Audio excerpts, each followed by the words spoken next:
Assalamualaikum warahmatullahi wabarakatuh. Perkenalkan, nama saya Cantika Sari, Stambuk 083 2019 0088. Ekonomi kelembagaan atau yang dalam bahasa Inggris disebut institutional economics atau institusionalisme merupakan sebuah paham atau pemahaman ekonomi yang lahir di Amerika Serikat pada tahun 1920 dan 1930-an.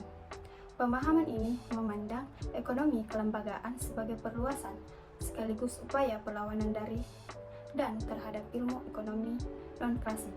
Mazhab ekonomi kelembagaan juga mempercayai bahwa institusi atau organisasi ekonomi menjadi salah satu bagian dari proses perluasan dari pengembangan kebudayaan. Dalam pemahaman ekonomi kelembagaan, pasar digunakan sebagai tempat di mana terjadinya interaksi kompleks yang melibatkan berbagai institusi atau lembaga, baik formal maupun non-formal, seperti individu, perusahaan atau swasta, pemerintah pusat, norma sosial adat istiadat, dan lain-lain. Jadi, transaksi yang terjadi dalam pasar bukan hanya dilihat sebagai kegiatan tukar-menukar barang dan jasa dengan uang yang dilakukan oleh penjual dan pembeli, namun ada hal yang lain lebih kompleks, bahkan dalam diri si penjual maupun pembeli sendiri. Ilmu ekonomi kelembagaan sendiri mengalami perkembangan dari waktu ke waktu, sehingga muncul istilah ekonomi kelembagaan lama dan ekonomi kelembagaan baru. Ekonomi kelembagaan lama lahir dari pemikiran seorang yang bernama Thorstein Veblen. Beliau merupakan ekonomis sekaligus sosiolog yang tidak setuju dengan teori ekonomi klasik atau non-klasik yang cenderung statis. Beliau berpikir bahwa manusia sebagai pembuat keputusan dalam ekonomi juga motif ekonomi yang melatar belakangi setiap kegiatan adalah tidak sepenuhnya benar. Sebagai sosiolog, ia justru berpikir bahwa manusialah yang dipengaruhi oleh faktor lingkungan seperti adat istiadat dan lembaga-lembaga tertentu.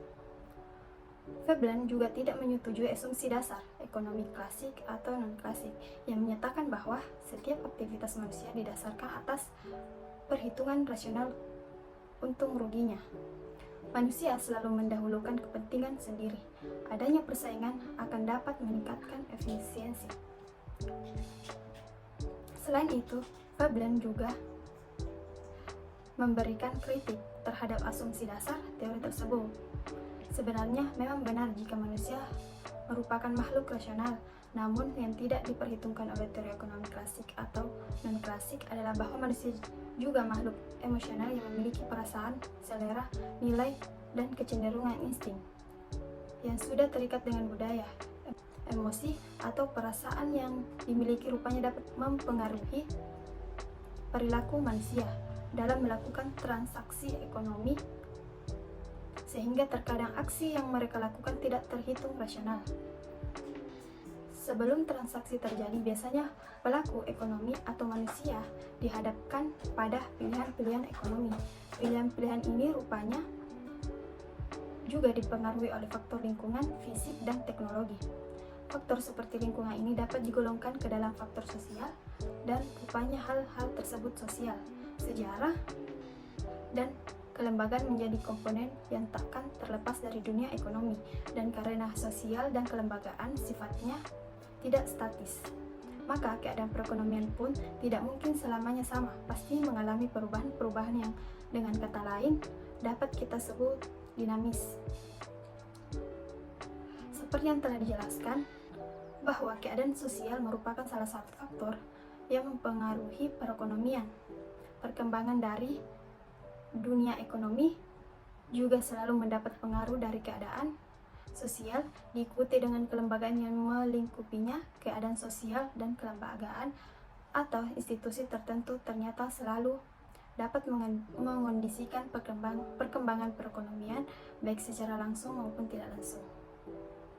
Mazhab ekonomi kelembagaan baru menjelaskan bahwa yang ada dalam pembahasan ekonomi non-klasik seperti pasar dapat berjalan dengan sempurna tanpa biaya karena informasi telah tersebar secara luas dan merata, sehingga pembeli tahu benar barang atau jasa apa yang akan dibelinya.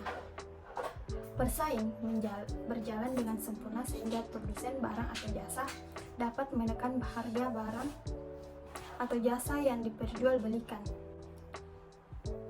Pemikiran ekonomi kelembagaan percaya bahwa perilaku manusia terbentuk dari lingkungan di mana mereka hidup dan dibesarkan, sehingga kelembagaan dapat bersumber dari budaya dan kebiasaan sehari-hari.